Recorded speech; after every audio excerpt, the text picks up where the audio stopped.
महाराष्ट्र की राजनीति में चीज़ें इतनी तेज बदली कि किसी को कुछ समझ ही नहीं आया कि अचानक हुआ क्या। एक तरफ एकनाथ शिंदे का शिवसेना से अलग होना, दूसरी तरफ उद्धव ठाकरे का तुरंत इस्तीफा देना, फिर देवेंद्र फडणवीस का चर्चा में आना कि वे मुख्यमंत्री बनेंगे और अचानक ये खबर आना कि एकनाथ शिंदे महाराष्ट्र के नए मुख्यमंत्री होंगे।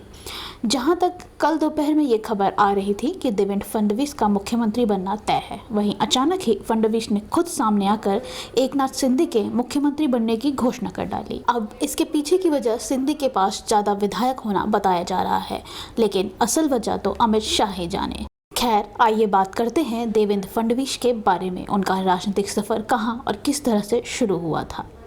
फडणवीस ने 3 दशकों से एक पार्षद से नागपुर के सबसे कम उम्र के मेयर और राज्य के दूसरे सबसे युवा मुख्यमंत्री का सफर तय किया है। इस दौरान उनकी राजनीतिक के तरीके की चर्चा राज्य ही नहीं केंद्र में भी की हुई है। आइए नजर डालते हैं फडणवीस की कुछ चतुराई भरे किस्सों पर।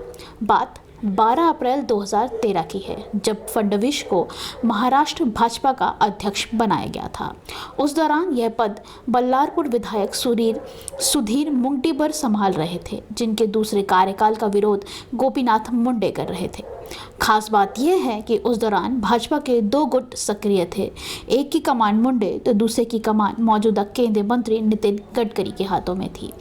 कहा गया कि फडणवीस को प्रमुख बनाते ही दोनों गुट तंतनी भी खत्म हो गई थी। उन्हें मुंडे के करीबी माना जाता था, लेकिन उन्होंने कभी भी गडकरी के खिलाफ कुछ नहीं कहा, बल्कि वे अध्यक्ष बनने के बाद सबसे पहले गडकरी के ही आवास पर पहुंचे और आशीर्वाद लिया। उस दौरान विनोद तावड़े का नाम भी आगे था, लेकिन पार्टी के तत्कालीन अध्यक्ष राजनाथ सिंह ने फडणवीस को कमान सौंपी। फडणवीस की एक आदत जिसने सबका दिल जीता, कभी नहीं करी इन्होंने किसी भी पद की मांग। जानकार बताते हैं कि अध्यक्ष बनने के बाद उन्होंने भाजपा के केंद्रीय नेतृत्व का भरोसा जीता। साथ ही उन्होंने कभी भी अपनी महत्वाकांक्षाओं को खुलकर नहीं रखा और ना ही कभी मुख्यमंत्री बनने की इच्छा जाहिर की। कहा जाता है कि इससे उलट एकनाथ खड़से जैसे नेता सीएम बनने के लिए दावे पेश करते रहे। इसके अलावा वे पार्टी में मुंडे और गडकरी को गुट को भी साथ लेकर चले। जानकार फडणवीस में प्रधानमंत्री नरेंद्र मोदी की छवि को देखते हैं। माना जाता है कि मोदी भी उनकी बातों को सुनते हैं। साथ ही वे केंद्र के जरिए राज्यों के लिए कई परियोजनाओं और प्रस्ताव को लेकर आए हैं। वहीं साल 2014 में चुनाव में पीएम मोदी को राज्य के नए चेहरे की तलाश थी और विदर्भ से आने वाले ब्राह्मण फडणवीस ने जरूरत उनकी पूरी की। नागपुर नगर निगम के मेयर से लेकर विधानसभा में चुने जाने तक फडणवीस का सियासी कद लगातार बढ़ा रहा। इसमें उनकी साफ छवि और नागपुर से करीबी रिश्ते भी बड़ा कारण रहा है। आइए नजर डालते हैं फडणवीस के अब तक के करियर पर। फडणवीस को एक अनुभवी जनप्रतिनिधि माना जाता है। साथ ही उन्हें कई अवार्ड से भी नवाजा जा चुका है। इनमें कॉमनवेल्थ पैराटोरियम एसोसिएशन की तरफ से मिला सर्वश्रेष्ठ सांसद का पुरस्कार भी शामिल है। बहरहाल उनके सियासी कैरियर की शुरुआत 90 के दशक से देखा जा सकता है। 22 साल की उम्र में पार्षद बने फडणवीस 27 वर्ष की आयु में मेयर बन गए थे। उन्होंने साल 1999 में पहली बार विधायक का चुनाव जीता। दिवंगत एमएलसी गंगाधर राव के बेटे फडणवीस विदर्भ से आने वाले राज्य के चौथे मुख्यमंत्री हैं। हालांकि इस बार चर्चा का केंद्र एकनाथ शिंदे हैं, लेकिन अगर फडणवीस के करियर ग्राफ की बात करें तो ओबीसी चेहरा एकनाथ खड़से का नाम जिक्र में मिलता है। सड़क हादसे में निधन से पहले मुंडे को मुख्यमंत्री उम्मीदवार माना जा रहा था, लेकिन बाद में कहा जाने लगा कि जिम्मेदारी मुंडे के करीबी खड़से को मिल सकती है। इससे विपरीत भाजपा के शीर्ष नेतृत्व ने युवा चेहरा और कम अनुभवी फडणवीस का नाम बढ़ा दिया।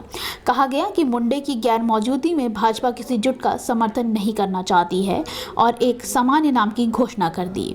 खास बात यह है कि खड़से के सियासी पद से वाकिफ भाजपा ने भी उन्हें कम नहीं आंका और फडणवीस कैबिनेट में उन्हें दूसरे नंबर का नेता बनाया। इसके बाद खड़से का नाम कई विवादों में आया। इसी बीच उन्होंने मंत्री पद से इस्तीफा दे दिया। हाल ऐसे हुए कि जिस सीट पर वे 1990 के समय से संभाल रहे थे, पार्टी ने उन्हें वहां से भी टिकट नहीं दिया। साथ ही फडणवीस सरकार ने भी उनके खिलाफ कई जांच शुरू कर दी थी। पंकजा मुंडे का सियासी तस्वीर। इस साल हुई एमएलसी चुनाव में दिवंगत मुंडे की बेटी पंकजा मुंडे को टिकट नहीं मिला था। उन्होंने इसके खिलाफ जमकर बात भी की थी। राज्य में भाजपा अध्यक्ष चंद्रकांत पाटिल ने दावा किया था कि उन्होंने और फडणवीस ने पंकजा के नाम की सिफारिश की थी।